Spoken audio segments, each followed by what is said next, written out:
What if I told you divorce is not what you think it is? Yeah, I know. You probably clicked on this video thinking you already know how this goes. Maybe you're married, maybe you're dating, maybe you're somewhere in between and you don't even know a label for it yet. It doesn't matter. This one is for you. Here's the truth. Some divorces are not the end of something. They are actually the beginning of something better. Like a butterfly, except instead of coming out of a cocoon, you're coming out of a courthouse with stack of paperwork and your life is back. Some marriages end simply because one or both people couldn't keep up with what society says a marriage is supposed to look like. The pressure, the expectations, the why don't you act like so and so's partner. All that.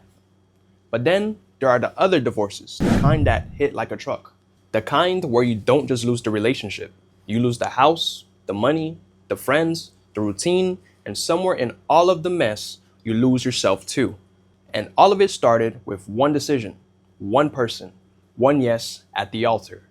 So today, I'm going to break this all the way down, how divorce actually works, why it happens to people who actually loved each other, and most importantly, how to protect yourself from going through the worst version of it. 2 steps, that's it. Stay with me. Let's start at the beginning, because most people don't fully understand what they're signing up for when they get married. Nobody really explains it. They just show you the flowers, the venue, the cake, and say, enjoy. So here's the real breakdown. A divorce and a breakup are basically the same thing at the core. 2 people deciding they don't want to be together anymore. Simple enough, right? But here is where it gets very different. A breakup is verbal. It's a conversation. Maybe it's a text at 11 p.m. that just says, I think we should end this. And then it's done. No paper trail. No court date, no judge asking, okay, but who gets the dog? And honestly, that's a good thing when it goes wrong, because there's nothing official to untangle. That person you were always with, they could be your coworker, your friend.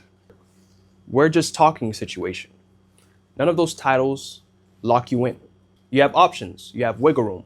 Your business stays your business. Now, marriage, on the other hand, that is a whole different story. When you sign that marriage certificate, you are handing the government a piece of paper that says, yes, this is my person and we are officially together. Period. It doesn't matter if things are rocky at home. It doesn't matter if you haven't had a real conversation in 2 weeks. It doesn't matter if you're sleeping on the opposite sides of the bed. That paper says committed, and committed is what it means until someone files for divorce. You cannot talk your way out of a marriage certificate. Anyone who sees it knows exactly where you stand.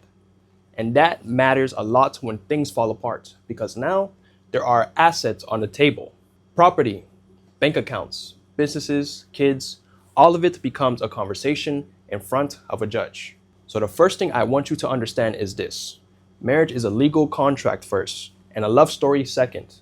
That's not me being cold. That's just the truth. Nobody puts on the wedding invitations. Now, here's where it gets really interesting and probably a little too familiar. Most people think divorce happens because someone cheated or because the love just ran out. And yes, those things happen, but that is not the full picture. A lot of relationships fall apart because of something called external changes. These are things that happen outside of the relationship. Things neither person planned for and neither person fully controlled. Let me give you some examples. Say someone very close to your partner passes away. Their parent, their best friend, someone who meant everything to them. And now they're grieving. They need space. They need silence. They pull back from you. Not because they don't love you, but because they're in pain and they don't know how to let you in right now. But weeks turn into months and the distance starts to feel like rejection. You start to wondering if you even still have a partner. And just like that, a tragedy that had nothing to do with your relationship starts tearing it apart from the inside. Or flip it around. You get an incredible opportunity, something that could change your whole life, but it requires big sacrifices. More time, more travel, more risk. And your partner pushes back, not because they don't believe in you, but because they're thinking about the future.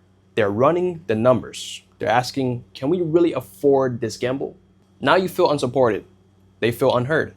Neither of you is wrong, but both of you are suffering. That's an external change. And the scary thing about external changes is that you cannot stop them from happening. Life is going to life. The only thing in your control is how you respond. We'll get to that in a minute. But first, let's talk about the internal stuff, the stuff that comes from within the relationship itself. Sometimes two people split up simply because they are not compatible. And I don't mean that in a small way. I cannot stand to be in the same room as you. Incompatible. It usually gets to that point because of strong differences that were ignored for too long. For example, one of you wants kids, the other doesn't. That is not something you can meet in the middle of. You cannot have half of a child. That difference will sit in the relationship like a ticking clock. Or maybe one of you is a builder. You want to create things, businesses, legacies, things that outlast your lifetime. And your partner just wants to go with the flow. No plans, no goals, just whatever happens. At first, that feels laid back and refreshing, but over time, it starts to feel like you're carrying the whole future by yourself. And that gets heavy. And then there are the small things. Now listen, don't laugh at this because the small things matter more than people want to admit. One of you cannot stand pineapple on pizza.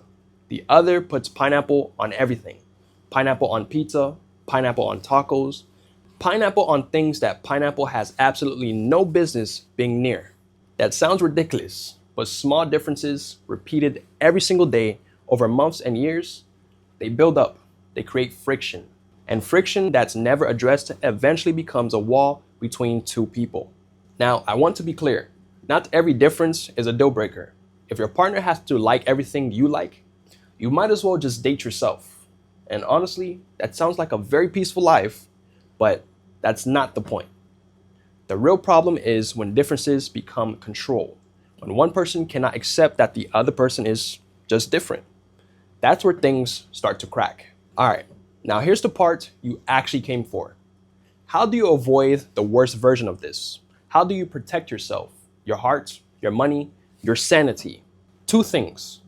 They sound simple, but simple is not the same as easy. Number one, know who you're choosing before you choose them. I know, mind-blowing, right?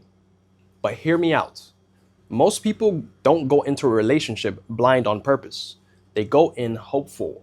They see the good, they believe in potential, and there's nothing wrong with that. But hope without information is just a wish with good intentions. You need to know who this person actually is, not who they are when everything is going great, not who they are on a good day, who they are when things fall apart. Who are they under pressure? Who are they when they don't get what they want? Because that version of them, the one that shows up in hard moments, that is who you are actually building a life with, not the highlight reel. I help people figure out exactly what to look for in a partner before making a big commitment. If that's something you want to go deeper on, send me a message on WhatsApp. I'll leave my number below because that conversation deserves more than a YouTube comment. Number two, learn how to read change. This one is huge and most people skip it entirely. Change is always happening in a relationship. The problem is most of us don't notice it until things have already started falling apart. We are waiting for a big sign when the small signs have been there for months. And here's what I mean. Your partner's behavior is always communicating something. Even when they aren't saying a word, the way they come home at the end of the day, the way they respond when you ask a simple question, the energy in the room when you're both just sitting there, that is information. And if you don't know how to read it, you'll miss it every time. Body language, tone of voice, energy, these things tell you the truth long before any big conversation ever happens. So when your partner starts acting differently, quieter, more distant, more on edge, that is not time to ignore it and hope it passes. That is the time to change your approach. Think of it like seasons. If your partner is going through winter, withdrawn, quiet, in their own head, you don't show up like it's summer. You bring warmth. You bring patience. You make it safe for them to come back to you. Not because you're doing all the work, but because you understand what season you're in and you're responding to it instead of fighting it. And this goes both ways. Your partner has to be able to do the same for you. A relationship where only one person adapts is not a partnership. It's an internship. And you should not be working for free. The relationship that actually lasts are the ones where both people move through seasons together. They don't always get it right, but they keep showing up, keep adjusting, keep choosing each other, even when it's uncomfortable. That is what separates a relationship that goes the distance from one that just ends before it ever started. So let's bring it all the way back. Divorce is not always what you think. Sometimes it's just a door closing on something that was never right for you in the first place. And that can actually be a good thing. But sometimes it is devastating. And the way you protect yourself from that kind of devastation comes down to two things. Know who you're choosing and learn how to read change before change reads you first. Those two things alone will put you ahead of where most people are when they walk into a serious relationship. If this video helped you, or made you think, or just made you feel a little less alone, give it a thumbs up. It helps more people find this content. Subscribe if you want more of this. Real talk, no fluff, no sugarcoating. Just honest conversation with a little humor on the side. And drop a comment below. Which part hit you the most? I read every single one. I'll see you in the next one.